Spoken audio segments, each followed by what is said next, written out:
تو کارگل نے وہ سلسلہ ایک قسم کا شروع کروا دیا، جس کے بعد آپ نے دیکھا کہ بعد میں بھی کئی ایسے مواقع آئے ہیں کہ India thought of engaging in kinetic or conventional confrontation with Pakistan below the nuclear overhang. تو اس وجہ سے یہ بھی اس کا، تو میری یہ کلی طور پر یہ میری رائے تھی کہ یہ ill timed فیصلہ تھا کارگل کا، اور یہ پاکستان کے زیادہ حق میں نہیں گیا۔ بالکل ٹھیک کہہ رہے ہیں آپ امبیسڈر آپ نے ذکر کیا ہے کہ اس وقت کے وزیر اعظم نواز شریف صاحب جو تھے وہ بل کلنٹن صاحب ان کو ایگری ہوئے ریسیو کرنے میں اور ان دا وائٹ ہاؤس، لیکن اس میں سعودیز سپورٹ کر رہے تھے، اور آپ نے ڈسکس کیا آئی تھنک امبیسڈر بندر جو ہیں وہ بھی ایئرپورٹ پہ آ گئے، تو آپ نے یہ بھی تصور شاید کیا، لکھا ہے کہ سعودیز نے بھی رول پلے کیا ان چیزوں کو، کیونکہ اس کے بعد بل کلنٹن نے یہ کہا کہ میں ضرور نواز شریف صاحب کو 4 جولائی کو ویلکم کر لیتا ہوں، لیکن اگر آپ وڈرال کر لیتے ہیں۔ امبیسڈر صاحب ایک بات کی جاتی ہے کہ پاکستان، اس کو میں نے نجم سیٹھی کو اور بہت سارے اور لوگوں کو بھی جو ہے وہ سنا ہے کہ، اور انہوں نے بھی یہ کہا انٹرنیشنلی پھر یہ ہوا کہ انہوں نے کہا جی اس واقعے کے بعد پاکستان پہ ایک لیبل لگا دیا گیا کہ جی یہ جو ہے this is a country that sponsors terrorism, اور اسٹیٹ اسپانسرڈ ٹیررزم کی جی باتیں بھی کر دی جاتی ہیں۔ کتنا مشکل ہو گیا پاکستان کے لیے دنیا میں کیس ڈیفینڈ کرنا، اور نواز شریف صاحب کے لیے ایز اے پولیٹیشین، کیونکہ یہ بھی کہا جاتا ہے کہ ان سے پوچھے بغیر بات، کیونکہ ان کی جو پارٹی کا موقف ہے وہ تو یہ ہے کہ ہم سے پوچھے بغیر جو ہے وہ سارا کچھ کر لیا گیا، اور ہم سے پوچھا ہی نہیں گیا، اور مشرف صاحب کا کہنا یہ تھا کہ میں تو لے کے گیا تھا، میں نے بتایا تھا سارا۔ کتنا مشکل ہو گیا پاکستان کے لیے دنیا کو یقین دلوانا، اور اس دن نواز شریف صاحب کے لیے وائٹ ہاؤس میں کتنی زیادہ مشکلات تھیں، آپ کیونکہ اس گروپ کا حصہ تھے، so what do you make of that sir? دیکھیں اس میں تو کوئی شک نہیں ہے کہ سعودی عربیہ پاکستان کی ہمیشہ خیر خواہ رہا ہے، تو انہوں نے بھی کوئی یقیناً رول پلے کیا ہوگا۔ پھر امریکہ میں جو مجھے پتا چلا، میں نے جب تحقیق کی پتا چلا کہ امریکہ بھی اس وقت ہندوستان کے ساتھ مسلسل رابطے میں تھا جب ہمارے ساتھ بات چیت ہو رہی تھی۔ پاکستان ایک مشکل مرحلے میں سے گزر رہا تھا، کیونکہ ہمارے جو ٹروپس تھے اوپر سے فائرنگ انجینز کر کے ان کو وہ مر رہے تھے۔ سارے پاکستانی ٹروپس تو نہیں تھے، کچھ مجاہدین تھے، کچھ NLI کے لوگ کے تھے، تو وہ پاکستان کے لیے بڑا ایک ڈیفیکلٹ پوزیشن تھی، اس لیے اس میں سے سولوشن نکلنا ضروری تھا۔ تو 4 جولائی کا جو واقعہ تھا وہ اس کو اس پیرائے میں دیکھا جائے کہ اس نے پاکستان کے لیے تھوڑے مسائل حل کیے اور یہ کارگل کرائسس کو سمجھ لیں کہ ختم کر دیا۔ لیکن یہ ضرور ہے کہ اس کے کچھ ہی عرصے بعد 9/11 آ گیا۔ جب 9/11 آیا تو امریکہ نے کہا کہ بھائی یہ تو ہمارے اوپر جو دہشت گردی ہے اس کا منبع شاید مڈل ایسٹ ہے، ان کی ایڈیالوجی ہے اسلام، وہ تو لفظ بش صاحب بولا کرتے تھے اسلامسٹ ریڈیکلزم وغیرہ۔ تو آپ کو پتا ہے کہ القاعدہ کے پیچھے وہ پہلے افغانستان میں آئے، پھر انہوں نے عراق پہ حملہ کیا۔ تو ایسے میں ہندوستان کو ایک موقع ملا یہ کہنے کا کہ دیکھیں آپ بھی اس Islamist so called Islamist terrorism سے شکار ہوئے ہیں 9/11 پہ، اور ہندوستان بھی کسی اسی قسم کے ٹیررزم کا شکار ہے جو پاکستان کی طرف سے آ رہا ہے۔ تو ہندوستان کو ایک بہت سمپتھیٹک ایئرز مل گئے ویسٹ میں، کیونکہ وہ ماحول بن گیا ہوا تھا۔ تو میں سمجھتا ہوں کہ یہ ایک لحاظ سے پاکستان اگر ہم اپنا کلاک ریورس کر سکیں اور لاہور پیس پروسیس چلتا رہتا اور کارگل نہ ہوا ہوتا تو I think Pakistan would have been in a very very strong position. Nawaz Sharif sahab کا آپ کو پتہ ہی ہے کہ ان کی، اور یہ کسی سے ڈھکی چھپی بات نہیں ہے کہ وہ ہمیشہ سے اس بات کے خواہاں رہے ہیں کہ ہندوستان کے ساتھ بلکہ دوسرے ہمسایوں کے ساتھ بھی اچھے تعلقات ہونے چاہیے۔ ان کی اپنی ایک ویژن ہے کہ اگر یہ اچھے تعلقات ہوں گے، اقتصادی تعلقات آپس میں بڑھیں گے، خوشحالی آئے گی، روزگار آئے گا، یہ ان کی ویژن تھی۔ تو اگر وہ لاہور پروسیس چلتا رہتا میرے خیال میں تو پاکستان کے لیے بہت ساری راہیں جو ہیں وہ آگے کھل جاتی۔ بالکل ٹھیک ہے۔ اچھا میں صاحب اب یہ سوال اس سے تو کنیکٹ نہیں ہے، لیکن کیونکہ آپ اس میٹنگ میں تھے تو میں دوبارہ اس میں آپ نے نواز شریف صاحب کی بات کی. تو جو مودی صاحب 2016 میں آئے تھے لاہور، اور پرائم منسٹر نواز شریف کی جو تھی گرینڈ ڈاٹر کی شادی میں، اس میں کوئی بات ہوئی، امن کی ڈسکشن ہوئی، یا کیونکہ آپ اس میٹنگ میں بیٹھے ہوئے تھے پرائم منسٹر مودی اور پرائم منسٹر نواز شریف کی اس میٹنگ میں، اس میں کوئی امن کی بات ہوئی یا بس پلیزنٹریز ایکسچینج ہوئی؟ ایک گڈ ول تھا، کیونکہ بہت سارے لوگوں کو اس وقت یہ بھی کہنا تھا کہ شاید ویزاز کے بغیر ہی آ گئے، ان کو ویزا ہی نہیں ملے، انہوں نے جہاز سے فون کیا ہے، کابل سے فون کیا اور کہا جی ہم آنا چاہ رہے ہیں، نواز شریف صاحب نے کہا آ جاؤ. تو یہ بھی ایک اس وقت یہ شور مچا تھا. تو اس وقت وہ کیا ہوا تھا، اس کے کئی لوگ کہتے ہیں اس کا بھی نقصان ہوا ہے، وہ سڈن وزٹ کا نواز شریف صاحب کو، اور اس کو آپ کیسے دیکھتے ہیں سر؟ یہ دیکھیں، میں اس زاویے سے تو اس کو نہیں دیکھوں گا کہ نواز شریف صاحب کا نقصان ہوا یا فائدہ ہوا ہے. میں سمجھتا ہوں کہ اگر کوئی دوسرا لیڈر چل کے پاکستان کے گھر پاکستان میں آ جائے تو پاکستان کا فائدہ ہے، اور اس کے لیے مودی صاحب کو وہاں کرٹیسزم، اس کو تنقید کا بھی سامنا کرنا پڑا. تو یہ پاکستان کے لیے کامیابی تھی کہ ایک ماحول بن رہا تھا. اگر آپ کو یاد ہو تو یہ 2015 میں پہلے اوفا ہوا، اس کے اندر تھوڑی سی کنسیشن ہوئی، پھر بینکاک میں انڈیا نے ہمیں کنسیشن دی، اور پھر اسلام آباد میں باقاعدہ فیصلہ ہو گیا 9 دسمبر کو کہ بائی لیٹرل ڈائیلاگ ریزیوم کر لیں گے، اور جے شنکر صاحب جو تھے وہ آئیں گے 15 جنوری کو.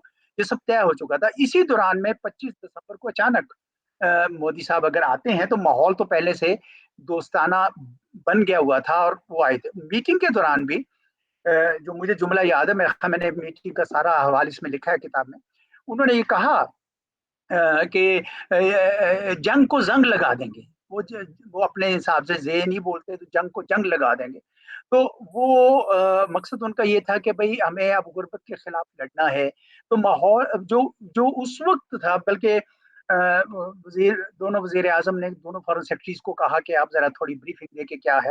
تو دونوں کی پازیٹیو بریفنگ تھی کہ اب آگے بڑھنا ہے، تو اس لیے تعلقات جو ہیں وہ آگے جائیں گے. وہ ہماری بدقسمتی کے پٹھان کوٹ کا واقعہ ہو گیا جس کی وجہ سے یہ سلسلہ آگے نہیں چل سکا. دیکھیں، الٹیمیٹ جو منزل ہے ہماری چیمہ صاحب، وہ تو یہی ہے نا کہ اچھی ہمسائیگی کے ساتھ چلیں. کیونکہ اب تو یہ طے ہو گیا ہے کہ ملک اکیلے ترقی نہیں کرتے ہیں، ان کو ریجن کو ساتھ لے کے چلنا پڑتا ہے. اور یہی استدلال ہمارا ہندوستان کے ساتھ بھی ہے کہ آپ پاکستان کو تنہا کرنے کے چکر میں آپ اپنا بھی نقصان کر بیٹھیں گے کسی دن. تو بہتر ہوگا کہ یہ پاکستان، ہندوستان، افغانستان، ایران، باقی سارے ہم اچھے ہمسائیگی کی طرح، اچھے ہمسایوں کی طرح رہیں. اس میں ان کا بھی فائدہ ہے اور ہمارا بھی فائدہ ہے. تو میں تو یہ سمجھتا ہوں کہ وہ ایک پازیٹیو موو تھی، اور اس کو پاکستان کے لیے امن کی کاوشوں کو فائدہ پہنچ سکتا تھا اس سے. امبیسڈر آپ اس واقعے کے بعد، کارگل کے واقعے کے بعد، ابھی واشنگٹن میں ہی تھے تو ملٹری کو ہو گیا مشرف صاحب کا 12 اکتوبر 1999 کا، آپ نے اس کا ذکر بھی کیا ہے. کتنا مشکل تھا پاکستان کے لیے یہ سٹوری بتانا، یا ڈپلومیٹس کے لیے، یا یہ بتانا کہ ایک ڈیموکریسی سے ڈکٹیٹرشپ؟ اور یہ اب ظاہری بات ہے، as a representative of the country آپ کی تو جاب یہی ہوتی ہے کہ جو پیچھے اسٹیٹ کے حالات ہیں انہی کو. تو کتنا مشکل ہو گیا تھا، یا کیسے حالات تھے اس وقت واشنگٹن میں سر؟ دیکھیں، جب 12 اکتوبر 1999 کو جنرل مشرف صاحب نے کو کیا، جس کو وہ اس وقت کو نہیں کہنا چاہتے تھے، اور ہمیں یہ کہا گیا کہ اس کو کہا جائے دا چینج. تو اور ہمیں کچھ ٹاکنگ پوائنٹس بھیجے گئے کہ آپ جا کے امریکہ کو بتائیں، امریکہ کے فنکشنریز کو، کہ اس کے محرکات کیا ہیں. تو امریکہ کے اندر ملٹری کو کے متعلق اسپیشلی اگر ڈیموکریٹس کی حکومت ہو تو کوئی سننے والا نہیں ہوتا، کوئی اس کو پذیرائی نہیں مل سکتی. بہرحال پھر بھی ہم نے، میرے ساتھ جو شاہجی فیر تھے، جو میرے سپیریئر تھے، وہ اور میں، ہم گئے کسی کے پاس، اور میں نے وہ پورا واقعہ لکھا ہے کہ وہاں پہ کس طریقے سے وہ جو کانگریس مین ہیں انہوں نے ہماری بات سنی، اور اس کے بعد انہوں نے کہا کہ آئیے میرے ساتھ آئے. تو وہ ہمیں کیپٹل ہل لے گئے. کیپٹل ہل میں اگر آپ نے دیکھا ہو تو اس کے درمیان میں ایک گنبد ہے جسے روٹنڈا کہتے ہیں. اس گنبد کے اندر بڑی بڑی میورلز لگی ہوئی ہیں. تو وہ ہمیں ایک میورل کے سامنے لے گئے اور ہمیں کہنے لگے کہ آپ یہ دیکھ رہے ہیں کہ یہ کیا ہو رہا ہے. تو اس میں ہو یہ رہا تھا کہ جارج واشنگٹن جب اپنی جنگ آزادی برطانیہ کے خلاف جیت گئے تو انہوں نے اپنے آ کے کمیشن کو یو ایس سینٹ کو جو اس وقت بنی تھی ان کو پیش کیا فیلاڈیلفیا میں، اور انہوں کو کہا کہ اب آپ اپنی مرضی سے جو آپ صدر یا نظام بنانا چاہتے ہیں منتخب کر لیں. اور اس کے بعد آپ کو پتا ہے کہ 1789 میں پھر انتخاب ہوئے تو جناب یہی جارج واشنگٹن صاحب یہ تو چلے گئے تھے، اپنے گھر چلے گئے تھے، اور وہ پھر آئے اور وہ منتخب ہوئے. اس نے ہمیں کہا کہ ہم یہ چاہیں گے، پلیز ٹیل یور جنرل کہ this is what we want you to what ہم وانٹ ہم to do, which basically means کہ آپ سیولینز کو اپنا اقتدار سونپیں اور آپ خود حکومت نہ کریں. تو امریکہ کے اندر زیادہ پذیرائی نہیں ہوتی. لیکن میں آپ کو ایک تلخ حقیقت بھی بتاتا چلوں اس میں کہ امریکہ کے اندر جب ان کے اپنے مفادات ہوں تو وہ ڈکٹیٹر سے ڈیل کرتے رہے. پاکستان کے اندر صدر ایوب سے ڈیل کیا، پھر جنرل ضیاء الحق سے ڈیل کیا، پھر اسی جنرل مشرف سے بھی ڈیل کیا 9/11 کے بعد. اسی طریقے سے دنیا میں جہاں جہاں بادشاہتیں ہیں یا ڈکٹیٹرز ہیں، اگر امریکہ کا انٹرسٹ، ان کے مفادات اس بات کے متقاضی ہیں کہ ان کے ساتھ ہم ڈیل کریں تو وہ کرتے ہیں. ان کے ضمیر پہ اس وقت کوئی خاص گرفت نہیں آتی. تو دنیا پریگمیٹک ہے. لیکن بالعموم مغرب کی دنیا میں بھی اور باقی دنیا میں بھی ڈکٹیٹرشپس جو ہیں وہ اب پسند نہیں کی جاتی ہے، ملٹری کورس پسند نہیں کیے جاتے ہیں، اور اس وجہ سے وہاں پہ بھی اس کی کوئی پذیرائی کم از کم اس وقت بالکل نہیں تھی. بالکل صحیح کہہ رہے ہیں امبیسڈر صاحب. آپ کے وہاں پہ ہوتے ہی ظاہر بات ہے 9/11 بھی سارے بڑے ایونٹس تبھی ہوئے جب آپ واشنگٹن میں تھے. یہ بھی ایک ظاہری بات ہے ہسٹری ہے جس کو آپ نے اپنی بک میں ڈاکومنٹ کر دیا ہے. سو میں دیکھ رہا ہوں کہ 9/11 کے بعد جتنی بھی سر جو سینکشنز لگیں جو پرٹیکولرلی یو این کی طرف سے ریزولوشن 1373 1267 جس کا آپ نے ذکر بھی کیا ہے، آپ کو لگتا ہے کہ 9/11 کے بعد انہی ریزولوشنز کی جکڑ میں پاکستان آ گیا اور آج بھی ہم انہی ریزولوشنز کی جکڑ میں ہیں؟ جیسے ہم FATF میں پھنسے رہے اور ابھی بھی ہمارے اوپر جو ہے وہ ہم 9/11 کو ہم نے صرف کائنیٹک آپریشن سے ڈیل کرنے کی کوشش کی، لیکن وہ جو گلوبل جو انٹرنیشنل لا تھا اس کو ہم اگنور کرتے رہے، اور جب امریکنز افغانستان سے وڈرا کیے تو ہم اس کنجے میں پھنس گئے. تو کیا ہم 9/11 کو پراپرلی سمجھ نہیں سکے، یا کہ ہم اس چیز کو جو ہے دنیا میں تقسیم کرنے میں یا دنیا کو بتانے میں جو ہے وہ فرق نہ کر سکے کہ دا ملیٹنٹس اور دا طالبان جو افغانستان میں وہ اور ہیں اور جو مجاہدین کشمیر میں لڑ رہے تھے وہ اور ہیں؟ کیونکہ پاکستان کی یہی تقسیم رہی ہے اور ہم یہی کہتے رہے ہیں کہ جب حالات بہتر ہوں گے تو یہ جو مجاہدین کشمیر کے جن کو ہم سپورٹ نہیں اب کرتے، کیونکہ اب صرف ہماری جو اپروچ ہے وہ ڈپلومیٹک، پولیٹیکل اور مورل ہے فار دا کشمیر، لیکن ہم کشمیر کے ریلیٹڈ بھی جو لوگ تھے وہ انہی ریزولوشن کی طرف آ گئے. تو آپ نے بھی تھوڑی دیر پہلے ورڈ یوز کیا کہ انڈیا کو سمپیتھیٹک ایئرز مل گئے. کتنا پاکستان کو نقصان اس کا ہوا؟ کیونکہ 9/11 کا فائدہ جو کچھ ہوا وہ تو ایک حقیقت ہے ہی ہے، لیکن ہم نے جنگیں بھی لڑی، نقصان بھی کروایا فائنینشلی پیسے کا. آپ کو یاد ہوگا ٹرمپ صاحب نے کہا ہم نے آپ کو $33 بلین دیے، وہ تو ہمارے لیے کچھ بھی نہیں تھے جتنا ہمارا ویسے نقصان ہو گیا ملک کا. تو ہم یہ آج، لیکن ہم بھی آج بھی بلیم ہوتا ہے کہ جی یہ دیکھیں جی دے آر اسپانسرز، اور ابھی بائیڈن صاحب کی اور مودی صاحب کی جو سٹیٹمنٹ ہے. تو کیا ہم انٹرنیشنل لا کو سمجھ نہ سکے، یا ہم دنیا کو ڈیفرینشیٹ نہ کروا سکے، یا ہم نے اس وقت ان لوگوں کو سزائیں نہ دیں جو کشمیر میں جو لوگ انوالو تھے؟ آپ اس کو کیسے دیکھتے ہیں سر اس چیز کو؟ سوال میں لمبا ہوگا. 9/11 کے وقت نیو یارک میں تھا، جی اور مجھے یاد ہے وہ صبح ہم 3 دوست ایمبیسی میں کام کرنے والے کار پول کر کے روزویلٹ آئیلینڈ سے ہم جا رہے تھے، کوئنز بورو برج پہ تھے، اور ہم بڑی ایک گہری بحث میں اس میں مشغول تھے. اگر ہم تقریباً 8:45 پہ ہم وہاں سے گزرے، 9 بجے پہنچتے تھے آفس. اگر ہم لیفٹ پہ دیکھتے تو شاید ہم وہ ٹاور گرتا ہوا دیکھتے. اینی وے جب ہم وہاں پہ پہنچے تو اس وقت اندازہ ہو گیا کہ یہ بہت سنگین واقعہ ہوا ہے.